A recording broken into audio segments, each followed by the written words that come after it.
l'objectif, c'est de vous faire découvrir les mathématiques dans tous les domaines. Découvrir un plaisir quand on fait des maths ou quand on découvre de l'informatique. Et c'est surtout vous apporter de la culture scientifique.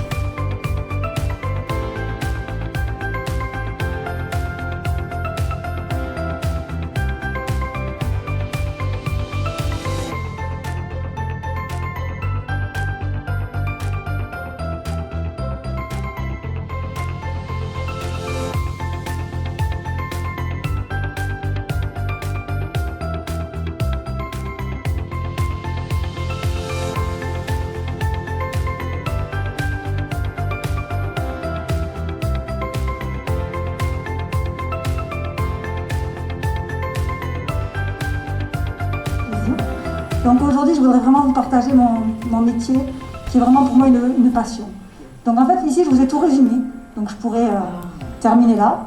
Alors je fais de la biologie, je fais du poisson, je fais de l'embryon, je fais des films, je suis un peu cinéaste, j'adore les films.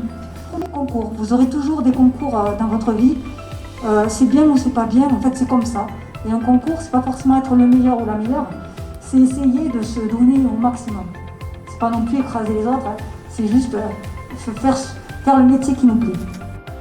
Alors maintenant, la plus grande partie de mon activité, c'est de travailler pour l'association Femmes et Sciences, qui est une association qui a pour but de promouvoir les sciences auprès des jeunes, en particulier des jeunes filles, c'est-à-dire leur donner envie de faire des sciences, leur donner des modèles de femmes scientifiques afin qu'elles puissent s'embarquer dans des voies scientifiques ou techniques. Alors Marie Curie, effectivement, elle est très connue. Heureusement qu'on a une Marie Curie.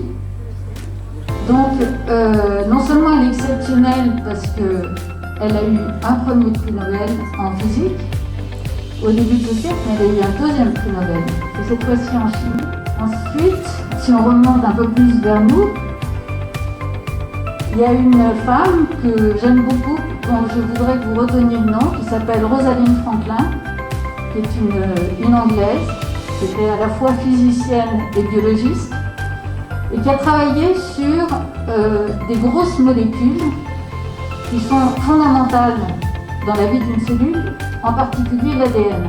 Qui je suis, mes photos, etc. Je fais de l'informatique et je sais que quand on met des trucs sur les réseaux sociaux, ça fuse partout.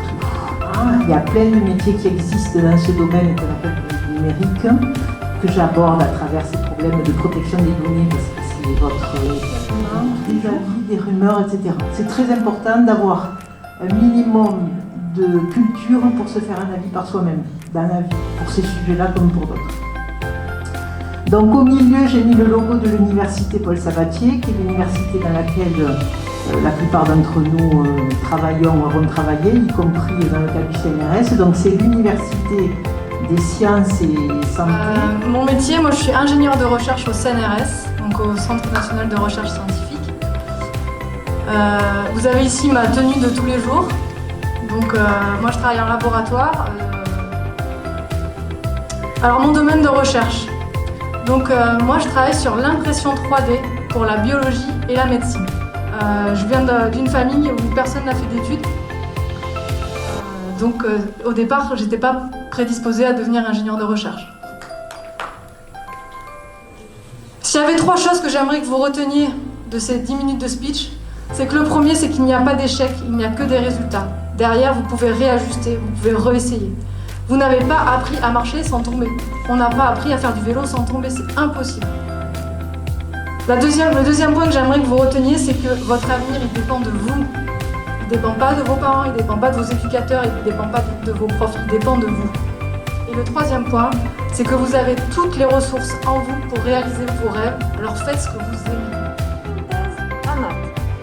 Et comment j'ai choisi les maths? En fait, je me suis posé la question plein de fois. Peut-être que c'est les maths qui m'ont choisi. Au fait, bon, j'étais bonne en maths, mais j'étais bonne en histoire, j'étais bonne en latin, en italien, en tout quoi. Et qui disait, en fait, disait toute la beauté des maths. En fait, j'ai lu dans ces mots, c'est que moi je pensais des maths et j'arrivais pas encore à exprimer à l'époque. Et c'est pour ça que je me suis dit, bon tiens, en fait, moi c'est ça. Je fais des études pour être manager de projet, que ce soit dans l'humanitaire ou l'environnement. Le titre du master est assez barbant.